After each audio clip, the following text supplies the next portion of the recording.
శ్రీమాత్రే నమః. అమ్మతో ప్రయాణానికి స్వాగతం. అందరికీ అమ్మవారి ఆశీస్సులుండాలని మనస్ఫూర్తిగా ఆ తల్లిని వేడుకుంటూ, ఈరోజు ఆషాఢ మాసపు సోమవారం. పరమ పవిత్రమైనటువంటి పరమేశ్వరుడికి ఎంతో ప్రీతికరమైనటువంటి ఈ రోజున స్వామివారి కథలను విని స్వామి అనుగ్రహాన్ని పొందుదాం. ఒకప్పుడు దారుక వనం అనే ఒక వనంలో ఎందరో మహర్షులు వారి వారి భార్యలతో సహా అగ్నిదేవుని ఉపాసిస్తూ కఠోరమైనటువంటి తపస్సును కొనసాగిస్తూ ఉండేవారు. అలా వారందరినీ చూసినటువంటి పరమేశ్వరుడు ఒకనాడు వారందరినీ కూడా పరీక్షించాలి అనేటటువంటి భావనతో ఒక సుందరమైనటువంటి రూపాన్ని ధరిస్తాడు. ధరించి ఆ యొక్క దారువనానికి వెళతాడు. జగదేక సౌందర్యవంతుడుగా తమ కళ్ళకు కనిపించినటువంటి ఆ పరమేశ్వరుని చూసినటువంటి మునిపత్నులందరూ కూడా పతివ్రతలే అయినప్పటికీ కూడా ఆయన మీద ఉన్నటువంటి వ్యామోహాన్ని విపరీతంగా పెంచుకుంటారు. ఒక్కసారిగా ఆయన సుందరమైనటువంటి దృశ్యాన్ని చూసి వారందరూ కూడా విపరీతమైనటువంటి వ్యామోహం చెందుతారు.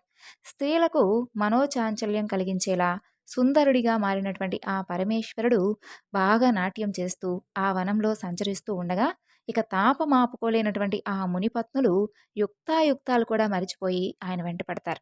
తమ శరీరం మీద ఉన్నటువంటి వస్త్రాభరణాల స్థితిగతులను కూడా మరిచిపోయి మదన పరవశంతో కొందరు సంగీతాలను ఆలపిస్తూ ఉంటుంటే మరికొందరైతే ఆయన్ను ఆకర్షించాలని చెప్పి అందంగా నాట్యాలు చేస్తూ ఉంటారు. అలా మరికొందరైతే ఆయన దారికి అడ్డంగా నిలబడి కౌగిలించుకోవాలని చెప్పి ప్రయత్నిస్తూ ఉంటారు.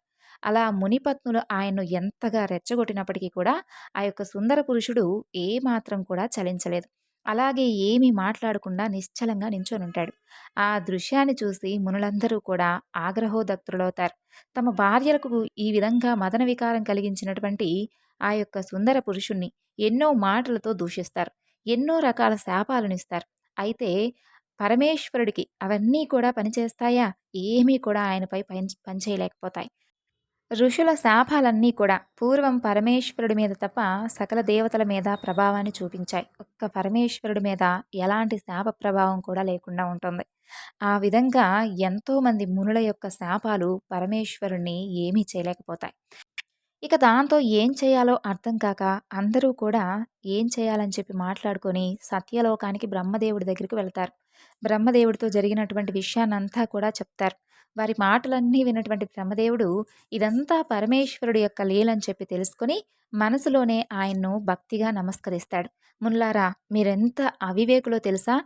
ఇహపర శ్రేయస్సును కలిగించేటటువంటి ఆ పరమేశ్వరుణ్ణే గుర్తించలేనటువంటి మీరు వ్యర్థంగా జన్మించారు. దారువనంలో అసలు మీకు కనిపించినటువంటి పురుషుడు ఎవరో తెలుసా? సాక్షాత్తు పరమేశ్వరుడు. మిమ్మల్ని పరీక్షించాలనే ఆయన అక్కడికి వచ్చాడు. గృహస్థుడైన తమ ఇంటికి వచ్చినటువంటి అతిథి ఎలాంటి వాడైనా సరే, ఏ రూపంలో ఉన్నా అతన్ని తప్పకుండా గౌరవించాలి. అది అతిథి సేవ ధర్మం. ఆ ధర్మాన్ని మీరు విస్మరించారు. సుదర్శనుడైనటువంటి ఒక ముని అతిథి సత్కారాన్ని నియమంగా ఆచరించి మృత్యువునే జయించాడు తెలుసా? ఆ కథ గురించి మీకు వివరిస్తాను వినండి. పూర్వం సుదర్శనుడు అనేటటువంటి ఒక ముని అతిథి దేవుడితో సమానమని చెప్పి అతను ఏది కోరితే దాన్ని ఇచ్చేస్తానని చెప్పి నా సర్వస్వాన్నైనా సమర్పిస్తానని చెప్పి ప్రతిజ్ఞ చేస్తాడు. అలా ఒకనాడు తన భార్యతో వచ్చినటువంటి అతిథి ఎవరైనా సరే పరమేశ్వరుడిగా భావించాలి నువ్వు అంటూ ఆమెను ఆదేశిస్తాడు. అది విన్నటువంటి ఆ పతివ్రత, నాదా, మీరు చెప్పింది ధర్మబద్ధం కాదని చెప్పి నాకు అనిపిస్తుంది. ఒక్కసారి మళ్ళా ఆలోచించుకోండి అని చెప్పి విన్నవిస్తుంది. అందుకు కోపం వచ్చినటువంటి సుదర్శనుడు భార్యతో, దేవి, నేను చెప్పిందే శాసనం. అతిథి పరమేశ్వరుడు. అతను ఏదడిగితే అది నువ్వివ్వవలసిందే అంటూ గద్దించి మరీ చెబుతాడు. ఇక ఒకనాడు ధర్మదేవత తన నమ్మకంతో సుదర్శనుడి యొక్క దృఢత్వాన్ని పరీక్షించాలని చెప్పి అనుకుంటాడు. అలా ఒకనాడు బ్రాహ్మణుడి రూపంలో వారింటికి అతిథిగా వస్తాడు ధర్మదేవత.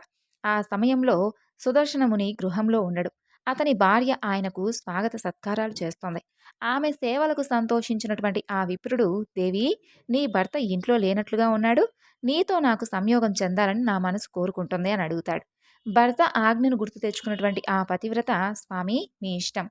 ఈ శరీరాన్ని మీకు సమర్పిస్తున్నానంటూ ముందుకొస్తుంది. అంతలో సుదర్శనుడు ఇంట్లోకొస్తాడు. లోపల అతిథిగా బ్రాహ్మణుడు కనిపిస్తాడు. ఆయనకు భక్తితో నమస్కరించగా ఆ విప్రుడు, సుదర్శన, నాకు నీ భార్యతో రమించాలని ఉంది, ఏమంటావ్ అని అంటాడు. స్వామి, అతిథి కోరిందేది నేను కాదన్ను. తమరిష్టం అని చెప్పి సుదర్శనుడు బయటకు వెళ్ళబోతాడు. సుదర్శనుడి యొక్క ధర్మబుద్ధికి, అతిథి సేవా తత్పరతకు చలించిపోయినటువంటి ఆ ధర్మదేవత తన యొక్క నిజరూపాన్ని ధరించి, నీ అతిథి ధర్మాన్ని పరీక్షించాలనే నేనిలా వచ్చాను. అతిథి మర్యాదా వ్రతాన్ని త్రికరణ శుద్ధిగా ఆచరించినటువంటి నీవు మృత్యువును సైతం జయించగలవు. నీ గృహస్థ ధర్మం అమోఘం అంటూ అతన్ని, అతని భార్యను ఆశీర్వదించి ధర్మదేవత వెళ్ళిపోతాడు. అలా దారువనంలో ఉన్నటువంటి మునులారా, విన్నారా ఈ కథంతా? అతిథి ధర్మం అంత గొప్పది మరి. మరి అలాంటి గొప్ప ధర్మాన్ని మీరు విస్మరించారు. అతిథిని అవమానించినందువల్ల మీ తపశ్శక్తి మొత్తం కూడా నశించిపోయింది. కాబట్టి మీరు వెళ్ళి ఆ పరమేశ్వరుణ్ణి శరణు వేడుకోనంటూ ప్రబోధిస్తాడు బ్రహ్మదేవుడు. అలా బ్రహ్మ మాటలు విన్నటువంటి మునులందరూ కూడా పశ్చాత్తాపపడి, ప్రభో నీకు నమస్కారం. ఓ ప్రజాపతి బ్రహ్మదేవ, మా భార్యలందరూ కూడా కామవికారం చెందడంతో, ఆవేశంతో మేము పరమేశ్వరుణ్ణి పరుషంగా దూషించాం. ఎన్నో శాపాలను పెట్టాం. అయినా అవేమీ ఆయన ముందు ఏమాత్రం ప్రభావాన్ని చూపలేదు. ఇక మాకు జీవితాల మీద కూడా ఆశ పోయింది. కర్మ ఫలాన్ని త్యాగం చేసి ఆ మహేశ్వరుని దర్శించే మార్గాన్ని తెలియజేయనంటూ ప్రార్థిస్తారు. అలా మునుల యొక్క ప్రార్థన విన్నటువంటి ప్రజాపతి వారితో, మునులారా, నేను చెప్పేది శ్రద్ధగా వినండి. బ్రాహ్మణుడు ఉపనయనమైంది మొదలు వేదాలను, వేదాంగాలను, వేదార్థాన్ని ఆచార్యుడి దగ్గర సంపూర్ణంగా అభ్యసించి స్నాతకుడై తరువాత వివాహం చేసుకొని భార్య ద్వారా సంతానాన్ని కని వారందరికీ కూడా తన ఆస్తిని సమానంగా పంచివేయాలి. అగ్నిష్టోమాది యాగాలతో యజ్ఞేశ్వరుడైనటువంటి ఆ పరమేశ్వరుణ్ణి 10-12 సంవత్సరాలు ఆరాధించాలి. శక్తి లేని వారైతే కనీసం 1 సంవత్సరం కానీ లేదా 6 మాసాలైనా కానీ, అదీ కుదరని వారు 12 రోజులైనా కేవలం పాలు మాత్రం ఆహారంగా స్వీకరించి దేవతలందరినీ కూడా పూజించాలి. తరువాత తన కోసం ఉంచుకున్నటువంటి ధనాన్ని విప్రులకు ఇచ్చేసి వైరాగ్య భావంతో గురువు దగ్గర సన్యాస దీక్షను స్వీకరించాలి. అయితే కేవలం శివభక్తులు మాత్రం ఉపవాస దీక్ష, మహాప్రస్థానం లాంటివి ఆచరించకపోయినా ఈ శరీరం విడిచిపెట్టగానే మోక్షాన్ని పొందుతారు తెలుసా? నిజమైనటువంటి శివభక్తులకు సన్యాసం, వ్రతాలు, యజ్ఞాలు, దానాలు, వేదశాస్త్ర పఠనాలు ఇవేమీ అవసరం లేదు. అందుకు నిదాహరణగా ఒక కథ గురించి చెబుతాను వినండి. పూర్వం శ్వేతుడనేటటువంటి ఒక ముని పరమేశ్వరుణ్ణి ఆరాధించి మృత్యువునే జయించాడని చెప్పి బ్రహ్మదేవుడు మునులకు ప్రబోధిస్తాడు. వారందరూ కూడా ఎంతో ఆసక్తిగా, పితామహ, అసలు ఈ శ్వేతుడెవరు, అతని వృత్తాంతం ఏమిటి, దయచేసి చెప్పండి అంటూ ప్రార్థిస్తారు. అప్పుడు బ్రహ్మదేవుడు, ఒకసారి శ్వేతుడు అనేటటువంటి ఒక మహర్షి ఉండేవాడు. అతను పరమేశ్వరుడికి గొప్ప భక్తుడు. అతను ఒక గుహలో నివసిస్తూ ఉండేవాడు. అక్కడే ఒక శివలింగాన్ని ప్రతిష్ఠించుకున్నాడు. ప్రతినిత్యము కూడా ఆ లింగానికి పూజలు, అభిషేకాలు చేస్తూ పరమేశ్వరుణ్ణే భక్తిగా ఆరాధిస్తూ ఉండేవాడు. నిరంతరము కూడా పరమేశ్వరుణ్ణే ప్రతినిత్యము కూడా ధ్యానిస్తూ పవిత్రమైనటువంటి పరమేశ్వరుని నామాన్ని జపిస్తూ ఉండేవాడు. మరణించే సమయం సమీపిస్తూ ఉన్నప్పుడు యముణ్ణి చూసి కూడా ఏమాత్రం భయపడకుండా శ్వేతముని త్రయంబక మంత్రాన్ని అతి నిష్టగా జపిస్తూ మృత్యువు నన్నేమీ చేయలేదనేటటువంటి ధైర్యంతో ఉండేవాడు. అయితే బ్రహ్మదేవుడి ద్వారా పరమేశ్వరుడి యొక్క గొప్పతనాన్ని, ఆయన్ను పూజించే విధానాన్ని, ఆయన అనుగ్రహం పొందేందుకు పాటించవలసినటువంటి విధులను తెలుసుకుని తమ తప్పును గ్రహించినటువంటి ఆ మునులందరూ కూడా తిరిగి దారువనానికి వెళతారు. పరమేశ్వరుణ్ణి ప్రసన్నం చేసుకోవడానికై కఠినమైనటువంటి తపస్సులో నిమగ్నమై ఉంటారు. విపరీతమైనటువంటి తపస్సు చేస్తారు. అది 1 సంవత్సరం పాటు గడిచిపోతుంది. అప్పుడు పరమేశ్వరుడు మరలా వారి భక్తిని పరీక్షించాలని చెప్పి ఒంటి నిండా విభూదిని పూసుకొని నగ్నంగా వికారమైనటువంటి రూపంతో వారి ముందుకు వస్తాడు. వారిని భయపెడుతూ వికృతంగా ఆడుతూ, పాడుతూ, అరుస్తూ చిత్ర విచిత్రమైనటువంటి విన్యాసాలు చేయడం ప్రారంభిస్తాడు. వారి ఆశ్రమాల చుట్టూ నగ్నంగా తిరుగుతూ యాచించడం మొదలు పెడతాడు. అలా పరమేశ్వరుడు ఎన్ని రకాలుగా ప్రలోభ పెట్టినా, ఎన్ని రకాలుగా భయాన్ని, అసహ్యాన్ని కలగజేసినా ఆ మునులందరూ కూడా వివేకంతో ఆ వచ్చింది సాక్షాత్తు పరమేశ్వరుడే అని చెప్పి తెలుసుకొని తమ భార్యలతో కలిసి ఎంతో వినయంగా ఆయనకి నమస్కరించి ఎంతో ఘనంగా స్తుతిస్తారు. వారందరి ప్రార్థనను విన్నటువంటి ఆ పరమేశ్వరుడు ఎంతో సంతోషించి పరమ పవిత్రమైనటువంటి వ్రతాన్ని, అలాగే భస్మస్నాన విధిని వారికి వివరిస్తాడు. ఈ విధంగా పరమేశ్వరుడిపై వారి లోతైనటువంటి భక్తి వారి పాపం నుండి వారిని విముక్తి చేసేలా చేస్తుంది. పూర్వం బ్రహ్మదేవుడి కుమారుడైనటువంటి క్షుపుడు అనే ఒక రాజు ఉండేవాడు. అతను చక్కగా రాజ్యాన్ని పరిపాలిస్తూ ఉండేవాడు. ఆయనకు మహా తపస్వి అయినటువంటి దధీచి మునితో స్నేహం ఏర్పడుతుంది. ఒకనాడు వారిద్దరికీ కూడా కులాల ఆధిపత్యంపై ఒక చిన్న మనస్పర్ధం ఏర్పడుతుంది. క్షేత్రరాజులు బ్రాహ్మణుడి కంటే కూడా గొప్పవాడని చెప్పి అభిప్రాయంలో వారిద్దరూ కూడా కాసేపు తగువులాడుకుంటూ ఉంటారు. అంటే రాజు గొప్ప అని క్షుపుడు, లేదు లేదు, కేవలం బ్రాహ్మణుడే గొప్ప అని చెప్పి దధీచి ముని వీరిద్దరూ కూడా వాదనలాడుకుంటూ ఉంటారు. ఆ తరువాత అది పెద్ద వాగ్వాదంగా జరుగుతుంది. క్షుపుడు నీకన్నా నేనే గొప్ప అని అహంకారంతో వాదిస్తాడు. క్షుపుడి మాటలు విన్నటువంటి దధీచి మహర్షికి విపరీతమైనటువంటి ఆగ్రహం కలుగుతుంది. వెంటనే తన పాదాలతో క్షుపుడిని ఒక్క తను తంతాడు. దాంతో క్షుపుడికి కూడా ఆవేశం వస్తుంది. పూర్వం తనకు దేవేంద్రుడు ప్రసాదించినటువంటి వజ్రాయుధాన్ని తీసుకొని దాంతో క్షుపుడిని గట్టిగా కొడతాడు. దాని దెబ్బకు తాళలేక దధీచి కింద పడిపోయి తన గురువైనటువంటి శుక్రాచార్యుని స్మరించి అతని సహాయం వేడుకుంటాడు. తన శిష్యుడు ప్రమాదంలో ఉన్నాడని చెప్పి తెలుసుకున్నటువంటి శుక్రాచార్యుడు అక్కడికి చేరుకుంటాడు. కానీ దధీచి అక్కడికి రాకముందే చనిపోతాడు. అలా దధీచి 2 భాగాలుగా ఖండింపబడి మరణించగా, 2గా చీలినటువంటి ఆయన శరీర భాగాలను ఒకటిగా కలిపి తన యొక్క మృత సంజీవని విద్యతో పునర్జీవుణ్ణి చేస్తాడు శుక్రాచార్యుడు. ప్రాణాలు తిరిగి వచ్చి పైకి లేచినటువంటి దధీచితో దేవదేవుడైనటువంటి ఆ పరమేశ్వరుని ఆరాధించి ఎవరి చేత వధింపబడకుండా మృత్యువును జయించు. ఈశ్వరోపాసన వలన అది నీకు తప్పక సాధ్యమవుతుంది. పూర్వం మహేశ్వరుడు నాకు ఈ యొక్క అమృతమైనటువంటి మృత సంజీవని విద్యను ఉపదేశించడం వల్ల నేను నిన్ను బ్రతికించగలిగాను నాయనా. నేను కూడా మృత్యువును జయించాను. శివభక్తులైన వారికి ఎప్పటికీ కూడా మృత్యుభయం ఉండదు. నీకు మృత సంజీవని అయినటువంటి త్రయంబక మంత్రాన్ని ఉపదేశిస్తున్నానని చెప్పి ఆయనకు త్రయంబక మంత్రాన్ని ఉపదేశిస్తాడు. ఆ విధంగా తన గురువు ద్వారా మంత్రోపదేశం పొందినటువంటి దధీచి మహర్షి ఆయన చెప్పిన విధంగా మృత్యుంజయ మంత్రాన్ని సాధన చేసి సిద్ధి పొందుతాడు. తరువాత ఆయన శరీరం అవధ్యత్వాన్ని, వజ్రం లాంటి ఎముకలను పొంది ఎంతో దృఢంగా తయారవుతుంది. అలా సంపూర్ణంగా బలం చేకూరిన తరువాత దధీచి అప్పుడు క్షుపుడితో పోరాటానికి వెళతాడు. అతను క్షుపుడి యొక్క ఛాతిపై తంతాడు. క్షుపుడు కూడా తన యొక్క వజ్రాయుధంతో దధీచిపై దాడి చేయబోగా అది ఆయన శరీరానికి తగిలి వంకరబోతుంది. దాంతో దధీచి మహర్షికి శివానుగ్రహం లభించిందని చెప్పి తెలుసుకొని క్షుపుడు వెనుతిరిగి వెళ్ళిపోతాడు. ఇక అతను చేసేదేమి లేక శ్రీ మహావిష్ణువు యొక్క సహాయం తీసుకోవాలని చెప్పి క్షుపుడు కఠినమైనటువంటి తపస్సులో నిమగ్నమై ఉంటాడు. ఆ విధంగా దధీచి మహర్షి వలన అవమానించబడినటువంటి క్షుపుడు శ్రీ మహావిష్ణువు గురించి ఎన్నో సంవత్సరాల పాటు తపస్సు చేస్తాడు. అలా అతను చేసినటువంటి తపస్సుకు ఒకనాడు శ్రీహరి అతనికి దర్శనమిస్తాడు. వెంటనే ఆయన పాదాల మీద పడి, నారాయణ, పరంధామ, పరాత్పర, కృష్ణ, నీవు ప్రకృతితో కలిసినటువంటి పురుషుడివి. మహతత్వం, అహంకారం, పంచతనాత్మరాలు, జ్ఞాన కర్మేంద్రియాలు అన్నీ నీవే కదా, నన్ను నీవే రక్షించాలి స్వామి అంటూ ప్రార్థిస్తాడు. అప్పుడు శ్రీహరి, క్షుప, నీకేం కావాలో కోరుకో, తప్పకుండా నా సహాయం నీకు అందిస్తాను అని అనగానే దధీచిని ఓడించడంలో ఆయన సహాయం కోరుతాడు. అప్పుడు విష్ణువు, శివభక్తులైన వారు ఎవరికీ దేనికి భయపడరు నాయనా. ఎంతటి అధముడైనా సరే శివభక్తి తత్పరుడైతే చాలు, అతనికి ఎలాంటి భయమూ ఉండదు. ఇక దధీచి లాంటి మహర్షుల గురించి చెప్పేదేముంది చెప్పు ప్రత్యేకంగా. కాబట్టి దధీచిని ఓడించడం మర్చిపో. దధీచి మహర్షి సామాన్యుడు కాదు. సరే, అయినప్పటికీ నీ భక్తి ప్రపత్తులు నన్ను ఆనందింపచేశాయి కాబట్టి నీ విజయం కోసం దధీచి శక్తిని కోల్పోయే విధంగా చేయడానికి నేను కూడా తప్పకుండా ప్రయత్నిస్తానని చెప్పి శ్రీహరి చెబుతాడు. అలా క్షుపుడికి ఇచ్చినటువంటి మాట ప్రకారంగా శ్రీహరి బ్రాహ్మణుడిగా మారువేషం ధరించి దధీచి యొక్క ఆశ్రమానికి వెళతాడు. వచ్చినటువంటి అతిథికి దధీచి స్వాగత సత్కారాలు చేసి నమస్కరిస్తాడు. అప్పుడు బ్రాహ్మణుడి రూపంలో ఉన్నటువంటి శ్రీహరి, దధీచి, నాకొక వరాన్ని ప్రసాదిస్తావా అని కోరుకుంటాడు. శివభక్తి ప్రభావంతో సర్వజ్ఞుడవయ్యావు కాబట్టి నీకెవరన్నా కూడా భయం లేదని నాకు తెలుసు.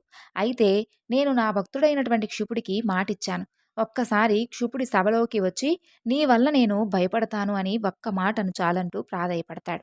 అయితే శివానుగ్రహం పొందినటువంటి దధీచి వచ్చింది సాక్షాత్తు శ్రీహరి అని ముందే తెలుసుకుంటాడు. అయితే శ్రీహరి అడిగిన దానికి నిరాకరిస్తాడు. అలా దధీచి తిరస్కరించేసరికి శ్రీహరికి ఆగ్రహం కలిగి తన సుదర్శన చక్రాన్ని అతని మీదకు ప్రయోగిస్తాడు. కానీ దధీచి వజ్ర శరీరుడు కావడంతో అతన్ని ఏ కొంచెం కూడా గాయపరచలేకపోతుంది. అలా శ్రీ మహావిష్ణువు తన యొక్క ఇతర ఆయుధాలను కూడా ఉపయోగించడానికి ప్రయత్నిస్తాడు. కానీ దధీచికి మాత్రం ఎటువంటి హాని కలగదు. విష్ణువు యొక్క పిలుపు విని దేవతలందరూ కూడా ఆయనకు అండగా నిలబడతారు. అందరూ కలిసి మూకుమ్మడిగా దధీచిపై దాడి చేస్తారు. అప్పుడు దధీచి తన యొక్క దర్భముడిని తీసి దేవతల మీదకు విసిరివేస్తాడు. అది బాగా ప్రళయాగ్ని జ్వాలలు వెదజల్లుతూ ఒక త్రిశూలంలా మారి దేవతలందరినీ కూడా కాల్చడం మొదలు పెడుతుంది. అందరూ కూడా తలో దిక్కుకు పారిపోతూ ఉంటారు. అది చూసినటువంటి శ్రీహరి ఆగ్రహంతో తన శరీరం నుండి లక్షలాది నారాయణ గణాలను సృష్టించి దధీచి మీదకు పంపిస్తాడు. దధీచి వారందరినీ కూడా దహింపచేస్తాడు. అప్పుడు శ్రీహరి తన యొక్క విశ్వరూపాన్ని ధరించి కోట్ల కొద్ది బ్రహ్మాండాలను, కోట్ల కొద్ది దేవతాగణాలను దధీచికి చూపిస్తాడు. అంతా చూసినటువంటి దధీచి ఏమాత్రం భయపడకుండా, "చూడు నారాయణ, నీ మాయనిక చాలించి నిజరూపంతో వచ్చి నాతో పోరాడు" అని కోరుకుంటాడు. నారాయణుడు నిజరూపాన్నే ధరించి దధీచి ముందుకు వస్తాడు. దధీచి తన శరీరంలో ఉన్నటువంటి అనంతకోటి బ్రహ్మాండాలను, కోట్లాది దేవతాగణాలను ప్రదర్శిస్తాడు.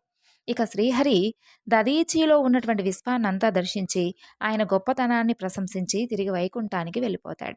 ఆ విషయమంతా కూడా క్షుపుడికి తెలుస్తుంది. తన కోరికను సఫలం చేయడం కోసం శ్రీహరి కూడా దధీచి ముందు అవమానం పాలయ్యాడే, అయ్యయ్యో నా స్వామి కూడా పరాజయం పాలయ్యాడు అని చెప్పి తెలుసుకొని దధీచిని క్షుపుడు ఓటమిని అంగీకరించడం తప్ప వేరే మార్గం లేదని చెప్పి అనుకొని క్షమించమంటూ ఆయన పాదాల మీద పడతాడు. అప్పుడు దీనుడై నిలిచినటువంటి ఆ క్షుపుణ్ణి మాత్రమే క్షమిస్తాడు దధీచి. దేవతలు అలాగే శ్రీ మహావిష్ణువులతో సహా మీరందరూ కూడా అనవసరంగా నాతో యుద్ధం చేశారు కాబట్టి రాబోయే కాలంలో దక్ష ప్రజాపతి చేసేటటువంటి యాగంలో రుద్రుడి యొక్క కోపాగ్ని జ్వాలలో దగ్ధమైపోతారు అంటూ శపిస్తాడు.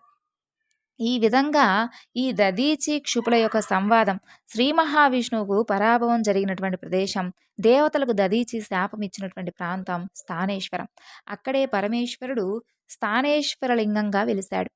ఆ లింగాన్ని ఎవరైతే దర్శిస్తారో, ఎవరైతే పూజిస్తారో శివలోకాన్ని చేరుకుంటారు తప్పకుండా. అలాగే ఈ క్షుపా దధీచి యొక్క సంవాదాన్ని చదివిన వారు, విన్నవారు, వినిపించిన వారు అపమృత్యు బాధల నుండి విముక్తులై శరీరం పతనం చెందిన తరువాత కైలాసాన్ని చేరుకోవడం తథ్యమంటూ సాక్షాత్తు పరమేశ్వరుడే దారువనంలో ఉన్నటువంటి ఆ మునులందరికీ కూడా ఇదంతా కూడా వివరించి చెబుతాడు. ఒకనాడు కైలాసంలో శివపార్వతులు ఎంతో వినోదంగా ముచ్చటించుకుంటూ ఉంటారు. వారి పాదాల వద్ద ఉపమన్యుడు, భృంగి, నందికేశ్వరుడిలా మొదలైనటువంటి కొంతమంది ప్రమదులు పరమేశ్వరుడు యందు తమ యొక్క శుద్ధమైనటువంటి మనస్సును కేంద్రీకరించి స్వామిని సేవించుకుంటూ ఉంటారు. అదే సమయంలో నారద మహాముని కైలాసానికి వస్తాడు. రాగానే చక్కగా ఆది దంపతులకు సాష్టాంగ నమస్కారం చేసి 2 చేతులు కట్టుకొని వినయంగా నిలబడతాడు. చంద్రశేఖరుడు తన వెన్నెల వంటి కంటితో నారదుడిని చల్లగా చూస్తాడు. ఇక అంబికాదేవైతే, "నారదా, నువ్వు భూలోకానికి వెళ్ళి వచ్చినట్లున్నావు కదా, అక్కడ విశేషాలు ఏమిటో స్వామివారికి విన్నవించు" అని చెబుతుంది.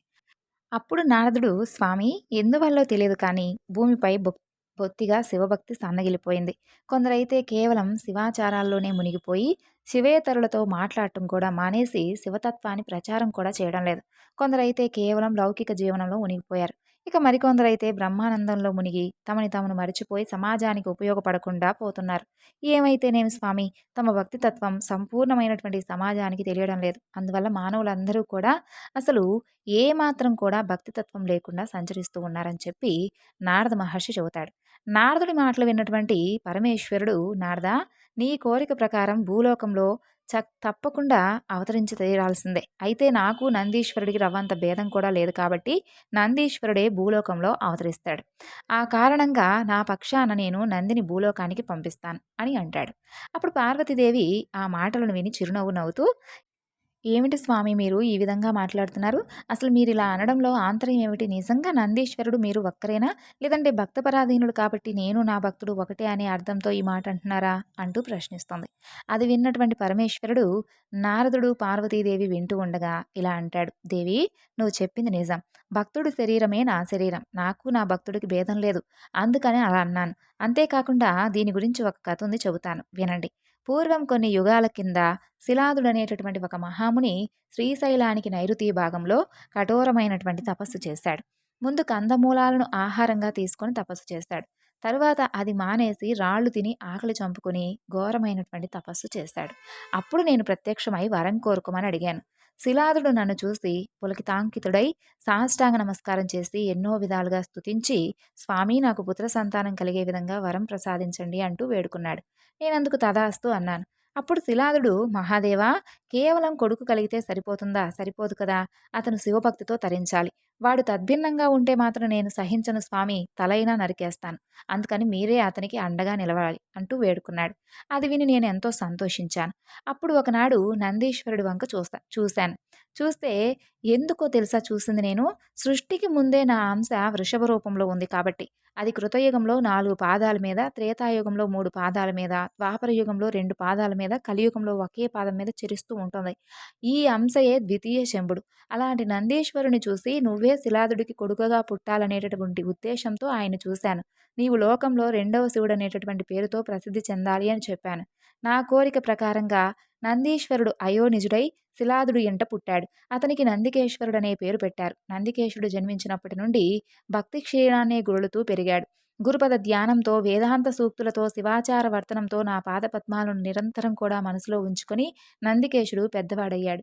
అప్పుడు నందికేశుడు కనీవినీ ఎరుగనటువంటి భయంకరమైనటువంటి తపస్సును మొదలుపెట్టాడు. అయితే అతను చేస్తున్నటువంటి ఆ తపస్సుకు, ఆ వేడికి బ్రహ్మాండం మొత్తం కూడా గజగజ వణికిపోయింది. బ్రహ్మాది సమస్త దేవతలందరూ కూడా భయపడి భయంతో నా వద్దకు పరిగెత్తుకుంటూ వచ్చారు. అది చూసి నేను నవ్వి, ఓరి వెర్రి జీవులారా, మీ అందరికీ ఎందుకంత భయం పట్టుకుంది? ఎందుకంటే మీ మీ పదవులు పోతాయనా? నందికేశ్వరుడేమి బ్రహ్మ పదవియో, విష్ణు పదవియో, దేవేంద్ర పదవియో కోరి ఈ తపస్సును ఆచరించడం లేదు.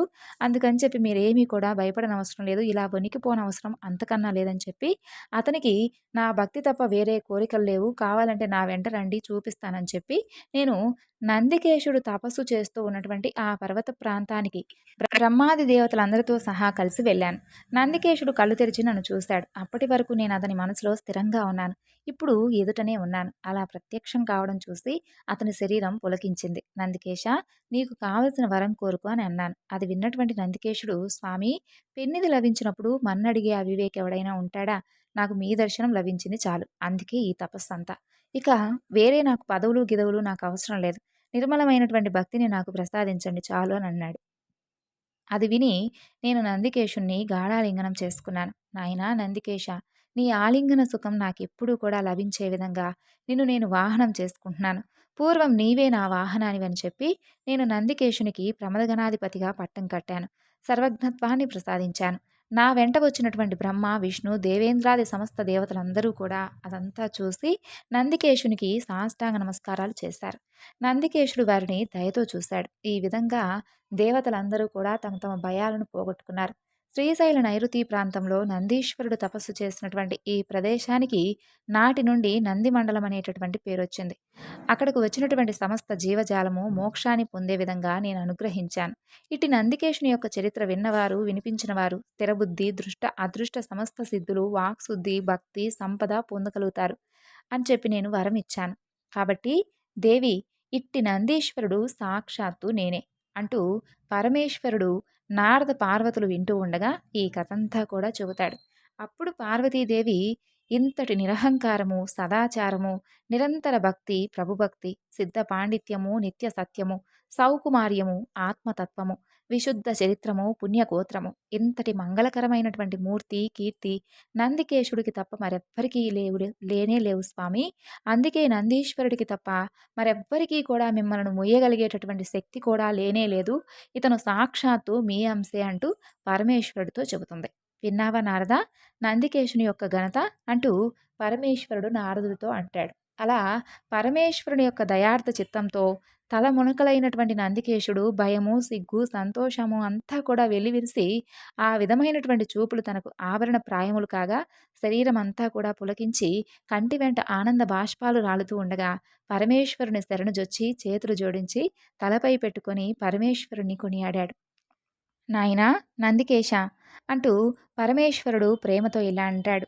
చూడు నాయనా, నీకు నా తత్వాన్ని గురించి లోగడ ఎప్పుడో ప్రబోధించాను. పార్వతీదేవి కన్నా ప్రమదగణం కన్నా కూడా నా గురించి నీకే ఎక్కువ తెలుసు.